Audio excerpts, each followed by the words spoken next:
Hello everyone and welcome back to my YouTube channel. और ये हमारी गुजरात सीरीज का पहला व्लॉग है। आगे भी मैं कुछ व्लॉग डालने वाली हूँ। तो मैंने अपने घर से अराउंड 6 o'clock मॉर्निंग में स्टार्ट किया था क्योंकि मेरी फ़्लाइट 8:30 की थी। तो मैंने फ़्लाइट भोपाल टू अहमदाबाद की ली हुई थी, जिसका प्राइस मुझे अराउंड 5000 इंक्लूडिंग जीएसटी पड़ा था। इसके बाद अराउंड 10 बजे मैं अहमदाबाद पहुंच गई थी और जैसे ही मैं एयरपोर्ट पहुंची मैंने पहले फ्रेशन अप हुआ और मैंने डिसाइड किया कि मैं सबसे पहले लॉ गार्डन को एक्सप्लोर करने वाली हूँ, क्योंकि मैंने बहुत ज़्यादा सुना है ज्वेलरी के लिए उस गार्डन के बारे में। तो उसमें जाने से पहले जब मैं एयरपोर्ट से बाहर निकली तो मुझे ये नवरात्रि का डेकोरेशन वहाँ पर देखने को मिला, जो कि बहुत ही ज़्यादा प्यारा था। क्योंकि नवरात्रि है इसलिए पूरा डेकोरेशन कुछ इस तरह का था। उसके बाद हम लो गार्डन पहुंच गए। मैंने अभी तक इस गार्डन के बारे में बहुत सुना हुआ था, जहाँ पर हर एक वैरायटी की ज्वेलरीज मिलती है जो आपको शायद और कहीं देखने को नहीं मिलेगी। यहाँ पर इतनी सारी शॉप्स हैं जो मैंने तो आई थिंक कभी नहीं देखी थी पहले। यहाँ पर आपको लहंगा के चोली के हर तरह के डिजाइन देखने को मिलेंगे, जो कि यूजुअली हम बहुत सर्च करते हैं। आई थिंक लड़कियों का तो फेवरेट पार्ट होता है ये, कि उन्हें एक्सप्लोर करना बहुत पसंद है। तो ये इन्हीं में से कुछ एक डिजाइन्स हैं। और यहाँ पर जो लहंगा के प्राइस हैं वो 600 से ही स्टार्ट हो जाते हैं, जो कि आगे बहुत रेंज में जाते हैं। सो बेसिकली अगर आप एक मीडियम रेंज का लहंगा देख रहे हैं तो वो आपको 1500 में उसका चुन्नी, लहंगा और चोली तीनों आ जाता है। उसके बाद ज्वेलरी का जो अराउंड मैंने देखा वो 250-300 के बीच में ही ज़्यादा रहती है, क्योंकि ये नवरात्रि का पीक टाइम था इसलिए ज्वेलरी और ड्रेसेस के प्राइस इतने हाई थे। अगर आप नवरात्रि के पहले आते हैं या नवरात्रि के बाद आते हैं तो ये आपको और सस्ते में भी बार्गेनिंग करके मिल जाएगा। बट क्योंकि ये नवरात्रि का टाइम था, they were very particular about the price, और वो रेडी कर नहीं थे उसको बिल्कुल भी रिड्यूस करने के लिए। जो मेन शॉप्स है उसके बाहर भी इस तरह की कुछ शॉप्स आपको देखने को मिलेगी, जहाँ पर भी लहंगा और ड्रेसेस आपको मिलेंगे। शॉप पे जो ड्रेसेस हैं उनके प्राइस कुछ हाई है, बट जो नीचे हैं उनके प्राइस कुछ कम भी हैं। सब आएगा उसमें, लहंगा वगैरह सब।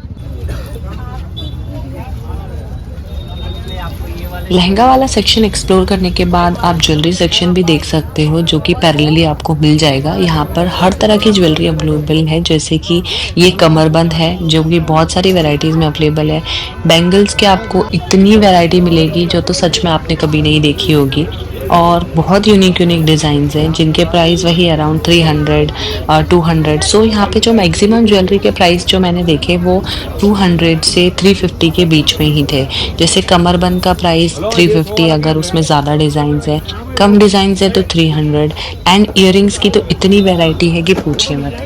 उसके बाद मुझे एक स्पेसिफिक सेक्शन मिला जहाँ पर शॉर्ट कुर्तीज़ थी, और मैं काफ़ी टाइम से शॉर्ट कुर्ती परचेज़ करना चाह रही थी कुछ यूनिक स्टाइल में। तो ये मुझे खादी का कुर्ती मिला जिसका प्राइस अराउंड 250 था। यहाँ पे बार्गेनिंग का कोई काम नहीं है, सिर्फ 250 फिक्स प्राइस जो मैंने परचेज किया। उसके बाद जगह जगह पे आपको इस तरह नींबू पानी मिल जाएगा ताकि आप हाइड्रेटेड रहें, क्योंकि यहाँ गर्मी बहुत ज़्यादा होती है, ह्यूमिड वेदर है यहाँ का। फिर कुछ भूख लगी थी तो कुछ हमने खाया वहाँ पर एंड आगे बढ़ गए।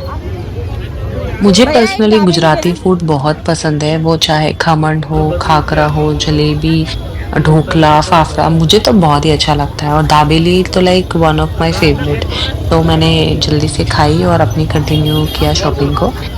शॉपिंग हम लोगों ने ट्राई किया जल्दी फिनिश करने के लिए, क्योंकि यहाँ पर इवनिंग 5 o'clock के बाद रश इतना बढ़ जाता है कि आपका चलना भी मुश्किल हो जाता है। और फिर हमें यहाँ से जल्दी निकलना था क्योंकि हमें रेडी होना था, क्योंकि इस बार हम गुजरात के one of the best place मंडली जाने वाले थे। रेडी होकर जब हम मंडली पहुंचे तो इस तरह का एंट्रेंस था मंडली के लिए अंदर जाने के लिए। एंड ये है मेरे फ्रेंड्स जो मुझे ज्वाइन किए हुए थे। You want to say something else? यहाँ रात के 12 बजे हैं और अब हम स्टार्ट करने वाले हैं। मतलब अभी तक हमने स्टार्ट भी नहीं किया है। We are entering now, we are not exiting. That's true.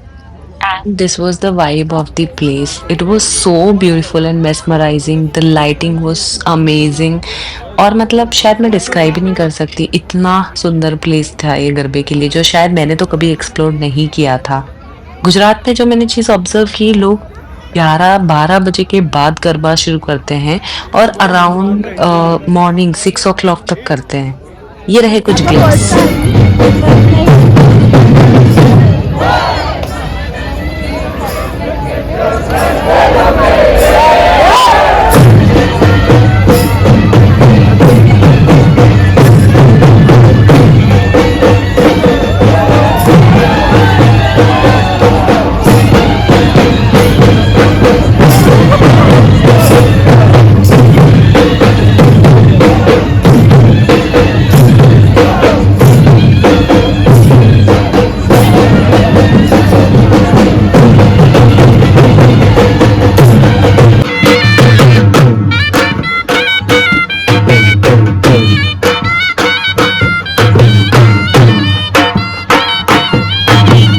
इसके बाद फाइनली मैंने भी कुछ स्टेप सीखे और फाइनली मैंने भी गरबा किया और मैंने बहुत एंजॉय किया। गुजरात के लोग बहुत प्यारे हैं, फूड बहुत अच्छा है, गरबा बहुत अच्छा है। Trust me, I really enjoyed this place. So एक बार तो लाइफ में ज़रूर ट्राई कीजिएगा, बहुत अच्छा लगता है। इसके बाद हमने हमारी नेक्स्ट जर्नी शुरू की थी, जो कि हम कवर करेंगे नेक्स्ट व्लॉग में। Thank you so much for watching this video. मिलते हैं अगले व्लॉग में।